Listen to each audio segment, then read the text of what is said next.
मैं जो करने जा रहा हूं वो अगर आपने कर लिया, इसका मतलब आप आपके ब्रेन को हर दिन जवान बनाने जा रहे हो।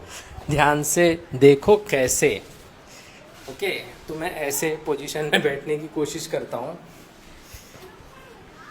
जब भी आप ऐसे पोजीशन में बैठते हो जहां पे आपको बैलेंस करना पड़ता है, इवन 30 सेकंड्स और 60 सेकंड्स भी, एट दैट टाइम आपके ब्रेन में ऐसे सिग्नल जाते हैं आपके ईयर से, जिस वजह से आपके ब्रेन को जवानी प्रोड्यूस करनी पड़ती है। क्या है भैया जवानी? जवानी यानी कि न्यूरोप्लास्टिसिटी, जवानी यानी कि नए नए सिनेप्टिक कनेक्शंस। आपके कान के अंदर एक सिस्टम होता है जो कि वेस्टिबुलर सिस्टम होता है। ये डायरेक्टली कनेक्टेड होता है आपके ब्रेन के हिपोकैम्पस के साथ। हिपोकैम्पस बहुत इंपॉर्टेंट पार्ट है आपके ब्रेन का। अगर हिपोकैम्पस के साथ वो कनेक्शन बन जाता है, इसके बाद फिर आपके ब्रेन को समझ में आता है भैया कोई चैलेंजिंग टास्क है। यानी कि स्टेबलाइजेशन एक्टिविटी के बारे में बात कर रहा हूँ। एक रिसेंटली स्टडी ने ये बताया है कि जो वॉबलिंग होती है, मतलब कि एक बॉल ले लिया, उसके ऊपर अगर आप खड़े हो गए तो ऐसा ऐसा होता है। इस सिस्टम से आपके ब्रेन हेल्थ अच्छी होने लगती है। क्यों होने लगती है ब्रेन हेल्थ अच्छी? क्योंकि ब्रेन को चैलेंजेस पसंद है। ब्रेन को डिसाइड करना है कि भैया मुझे सिंपल लाइफ नहीं चाहिए, मुझे चाहिए चैलेंजिंग लाइफ। और ये चैलेंजिंग लाइफ कैसे आएगी? सुबह सुबह सनलाइट देखोगे, बीच बीच में फास्टिंग करोगे, वॉबलिंग एक्सरसाइज करोगे, जिम जाओगे,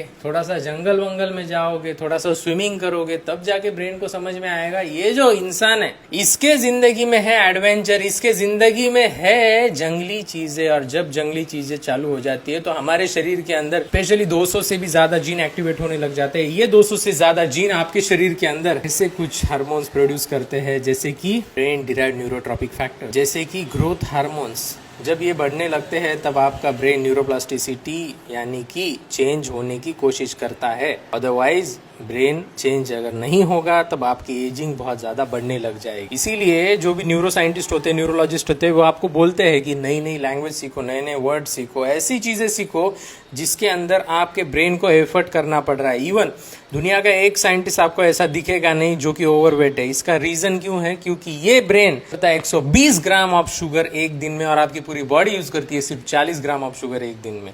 सोचो, इस ब्रेन को उसका खाना नहीं दोगे, कौन सा खाना है? एक तो ये वाला और दूसरा ये वाला। Watching Prathamesh Bhosale. Brain health के बारे में और जानना चाहते हो तो कमेंट करो, ब्रेन PDF भेज देता हूँ।